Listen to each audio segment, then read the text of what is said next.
and I literally pulled out of my desk drawer a trash bag that I carry with me all the time. I could open up my desk right now, and there's a trash bag inside of my desk drawer because I never want to forget where I came from.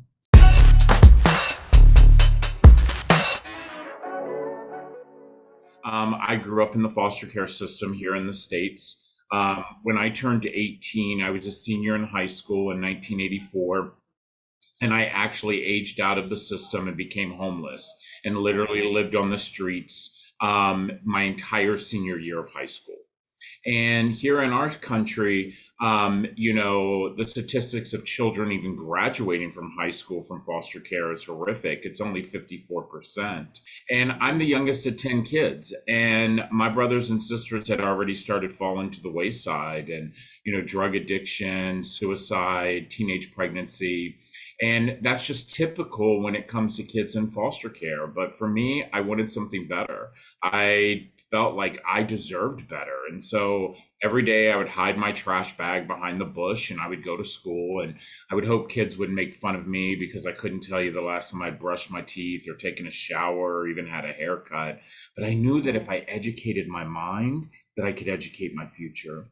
And so I did it. I graduated from high school. I joined the United States Navy. I became a very, very successful businessman, and I never looked back. It was all about me and about how much I could buy and how big my house was and how expensive my cars were and how many trips I went on. And then all of a sudden, I knew that I wanted to be a dad. I knew that I'm a same-sex couple, so I knew that being a dad wasn't going to be the traditional way. And my husband grew up totally opposite than me. He has his master's and he's very well educated. His parents have been together for 50 some years. So we're so opposite. But, and we've been together 17 years. And I remember when I told him that I wanted to be a dad. And he said, I want to be a dad too. And so I said, okay, let's adopt a kid overseas. And he was like, what? And I was like, let's adopt a kid overseas. And he was like, why would we do that? And I was like, what do you mean? He's like, why wouldn't we adopt a child out of foster care? And I was like, because I told you we'll never talk about that. He's like, why are you so worried? I said, Reese, I said, I break bread with senators and congress people, and we go to dinner at the mayor's house. I said, if they knew that I was the homeless kid that ate out of the trash can, I was like, do you really think that they would even want to break bread with me? And he was like, he's like, you're so worried about everybody else. You're not worried about, how you feel. And so we went down and we filled out all the paperwork and we waited and they called us up and told us they had a brother and sister. And I had said, I only want one. And, but my husband and I had said that if ever a sibling group ever called, we would never split them up. I was split with my brothers and sisters. Majority of kids in the system, even in the UK, are split up, and it's just not healthy. And so when they said they had a little boy and a little girl, we said, let's meet them. And sure enough, we met my daughter, who was 4, and her little brother, Makai, who was 2. We were their third home.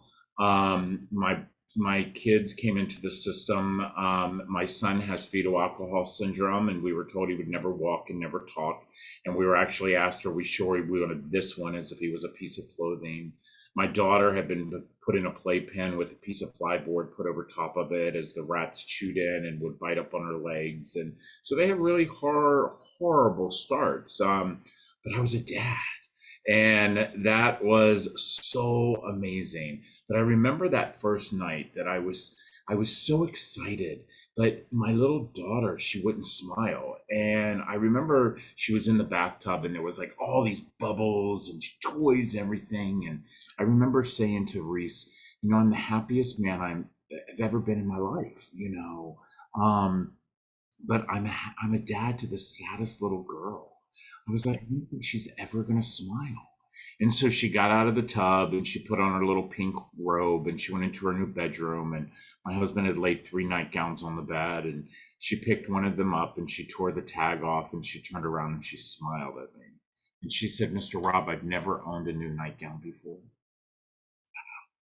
And then the phone rang. And 3 months later, my sweet boy, Grayson, who was 2, and by the way, his mother was 12, he came into the system with bleeding of the brain, chicken baby syndrome, 3 broken ribs. And he came with his little brother who was 6 months old. And we just became parents of 4 kids and, going about life. I had offices on the East Coast and West Coast. I traveled quite a bit. My husband decided to be a stay-at-home dad. And my kids lived the best life. They wore the most designer clothes. They went to private schools. They ate at the finest restaurants. And then 9 years ago, I'm sitting in my desk and my husband comes into my office and he says, it's time for us to plan the toy drive. And we used to do this big toy drive at Christmas time for the needy kids. It's those kids that we want to give toys to make us feel better. I said, I don't want to do it. He said, what do you mean? He said, the kids love to go shopping. And I said, what are we teaching our kids? I said, we're teaching our kids that you give the needy kid a toy and it makes everything better. I said, on the 26th of December, we all wake up. Half of the toys are broke and no one talks about those kids. And he said, what do you want to do? And I literally pulled out of my desk drawer a trash bag that I carry with me all the time. I could open up my desk right now and there's a trash bag inside of my desk drawer because I never want to forget where I came from. And I said, I want to eliminate trash bags in foster care. And he's like, you're crazy. I was like, I know, that's why you married me. I was like, so I gathered some of my senior team, members of our community, some people from our church, and I stood up and I told my story of the 12-year-old boy who walked up this first driveway carrying a trash bag. The trash bag that tried to define him, to try to make it feel like I was invisible, disposable, and that nobody cared. The trash bag that we keep giving to children throughout our world every single day.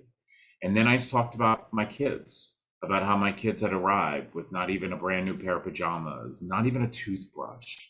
I talked about the fact that my very first night in foster care and how I had to use the bar soap and all the strangers that were in the house were using the same bar soap.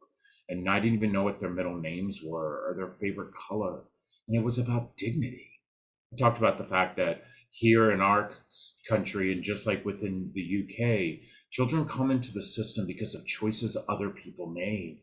And they go into sometimes holding areas that they stay for hours and hours. I wanted every child to have an activity.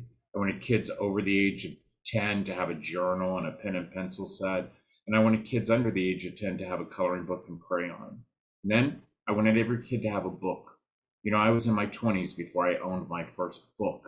I think it's so important that we educate children's minds, that we get them to learn to love to read, and the fact is reading is something that not only does it educate your mind, but it helps you fall through those pages to forget all the things that are around you. And then we give every kid a stuffed animal. I truly believe whether you're a newborn or 19, that everybody loves a good stuffy. And then finally, my son Grayson, he was 6 years old by that time, and he said, Daddy, we have to give everybody a blankie. I said, a blankie? I said, these kids aren't cold. He says, I know, Daddy. He says, but every time they wrap themselves up in their blankie, they know we love them. See, that's what each and every one of us want. We want to be loved. We want to know that we matter. We're not disposable. So we started packing a case, one after the next. And before you know it, we have packed over 150,000 cases. We have delivered them to every single state, DC and Puerto Rico. And we have done this with the largest corporation in the world, our human race. See, I truly do believe whether you're in the UK right now or you're in my little town of Darnestown, Maryland, we are all one community. And that community is our human race. So what affects children today affects our future tomorrow. So when I had an opportunity to expand into the UK, I couldn't say no. I have an amazing team there that represents our brand, that truly wants to help, the over 80,000 children that you all have in your foster care system. You average about 30,000 a year that enter. I believe that, each and every one of us have a moral responsibility to make sure that children's lives are better than they came into the world. Because again, these kids didn't come in the world asking to be put in foster care. Foster care is not the answer.